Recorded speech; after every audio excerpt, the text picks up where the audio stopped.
આણંદ જિલ્લામાં સાંસદ તરીકે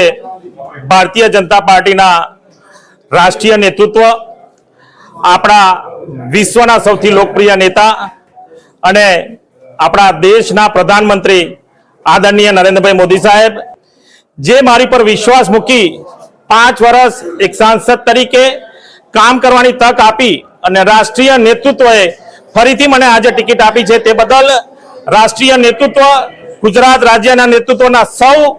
અધિકારી, સૌ પદાધિકારી અને આણંદ જિલ્લાની સૌ જનતાનો આ તબક્કે આભાર માનું છું. અને આવતા 5 વર્ષોમાં આપણા જિલ્લામાં હજુ પણ જે વિકાસના કામો બાકી હશે એ બધા જ વિકાસના કામો બધી જ રીતે પૂર્ણ થાય. આપણી ડબલ એન્જિન સરકાર, ગુજરાત સરકાર અને ભારત સરકારમાં જે રીતના કામોની વિધિ રીત ત્યાં આગળ પ્રેઝન્ટેશન કરી છે, એ જ રીતની પ્રેઝન્ટેશન કરી આવતા વર્ષોમાં પણ